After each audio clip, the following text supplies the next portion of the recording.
Welcome to Dr. Kannan Pugarendi's channel.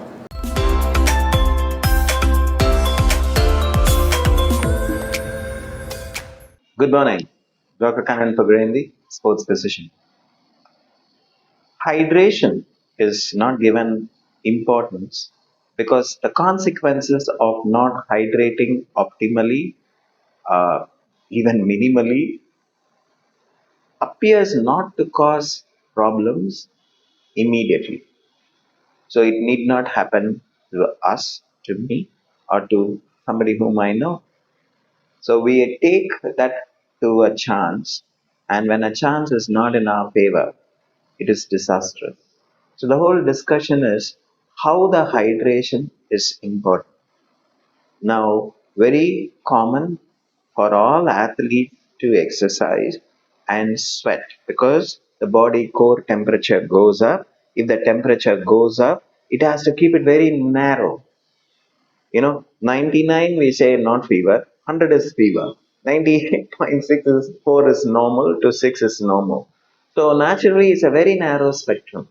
So the only way the body is beautifully managing this temperature in a narrow environment is to sweat. So sweat maintains your temperature. Now, when you sweat, if the sweat doesn't fall on the ground, it evaporates, the sweat is effective. If the sweat falls on the ground, that means the sweat is not effective. You have to sweat again and until that evaporation happens from the surface of the skin. So, if you are in Chennai for this temperature and Delhi in a warm temperature in summer, Delhi or Chennai is more dangerous for a sweat that happens normally. Chennai is more dangerous because the humidity is more, the sea is close by. That's why we are sweating more and it's sticky. But whereas in Delhi, you find you sweat and it dries off immediately. So you don't feel that stickiness in Delhi. So people who are near a water body like a lake or a sea, they have a predilection for having a humidity high. Can be river, it can be lake, it can be sea, any area where the water content and the humidity that water molecules that move into the air and increase the humidity. Now, having said that, sweat is important. The sweat that comes out needs to be replaced during exercise and after exercise and even before exercise. Preferably, hydrating optimally is essential. 2 hours before any kind of a competition, you are going to hydrate at least 500 ml. Practice it on a regular basis, not try it only in competition. While you're going for training, 2 hours before you have taken 500 ml. And during the training, how much of water should be replaced? The best way to know is weigh yourself before the training, game, match, etc., and weigh yourself after. When we did this with the Indian hockey team, the World Cup, some of them lost 2.5 to 3 liters in one match. And then only they realized that this much amount of loss is happening. So you need to know that in a match like a hockey, football, basketball, or anything that is even done in a closed environment, you can lose sensible loss, insensible loss. Even through my speech, I am losing. Even through my breathing, I am losing amount of water. So depends on for whom are we taking the calculation. I only given for the sweat rate on the body weight, but most of them do not even bother to have their water input until thirst comes into place. What is thirst? Thirst is a bad indicator of hydration. You don't wait for thirst to come, you prevent thirst from coming. If someone is offering you water, you immediately say, I'm not thirsty. I don't need water. You say, actually, I don't want to be thirsty. That's how you drink water. What are the advantages? We all know that the whole human body is made up of water. 60% of it is made up of water. If you're going to deplete more than 5% of it, it is already waiting to cause catastrophe. So when it grows 10% and all, it's going to be phenomenally difficult for our body to maintain its internal equilibrium, the homeostasis. So blood, as we say, is a normal bank where water robbing will happen on a regular basis. What do you mean water robbed? Whenever you sweat, if the water is not replaced, the first thing that we are going to do is take it from the blood. So if the blood is going to be sucked out of the fluid content, the cells that are there are going to become crowded. They are closer.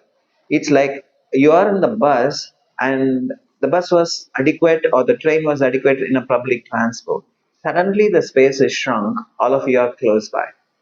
So unfortunately, with the RBCs which are carrying the oxygen, have a nature to stick to each other when they come too close, and that is called as a rouleau formation. They can literally form a clot. Now, this clotting mechanism can be initiated in anybody who gets dehydrated, irrespective of male, female, etc. And it's going to be enhanced if they are going to do any form of prevention of water because they are in a weight management sport.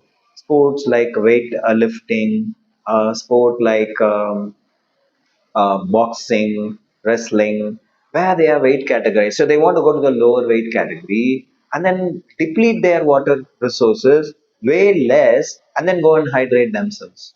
So body cannot be trained for dehydration. We can train for so many things, but you cannot train it to be accustom or accommodate or acclimatize for dehydration. It's like it's not possible. So you need to know that's vital for us to hydrate optimally. And if we don't hydrate, as I said, the clot formation is possible, the rouleau formation, that can go to the brain, that can go to any part of the body, where if it is brain, it can be instantaneous stroke or death. It can be heart, it can be death. It can be lung, a pulmonary embolism. It can be any part of the body, any organ that can be embolized. So you need to know that this drop of water that you think is not required is vital life. We cannot lose life for not drinking water. If anyone is involved in a dehydrating requirement, it has to be very short lived and very highly screened and evaluated before you go through it. And it's not worth to lose life in that time, especially if we are going to any form of external environment that is artificially warmer, like an sauna or anything. It's going to suck out more amount of sweat out of you and deplete the water content of the body, and the blood is going to become concentrated. This used to happen for people who were doing blood doping once upon a time, where they took their own blood, stored it, and reintroduced. Now we don't do anything as a blood doping. Your literally blood seems to be thicker.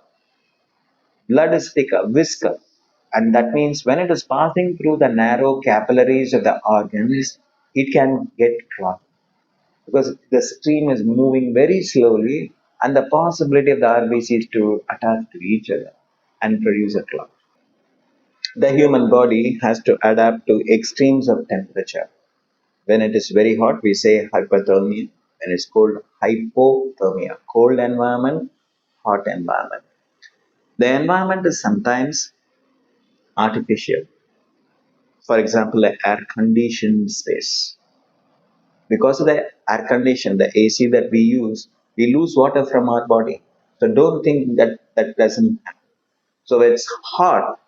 So where in a cold weather condition you are having AC to give you temperature, increased heat, or in a sauna, or the temperature outside is high.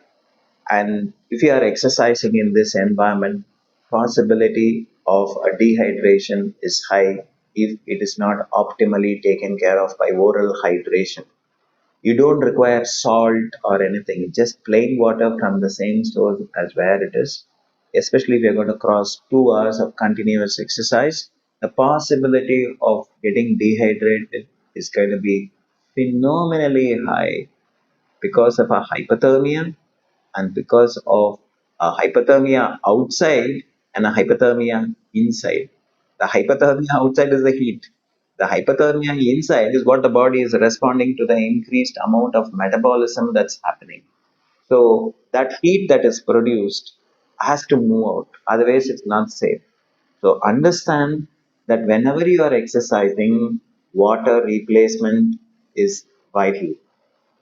It's going to save your life uh, and avoid unnecessary complications. Sometimes, okay, you didn't lose life, but you had a stroke, you had a pulmonary embolism. It's not a very easy task to get back to what you were doing before, and losing time, whether the time is lost permanently or lost in quantity as quality. I think all these things can be avoided provided you hydrate optimally. So understand hydration is essential, and thirst is a bad indicator. Weigh yourself before and after. Ensure that on a day-to-day basis you hydrate optimally.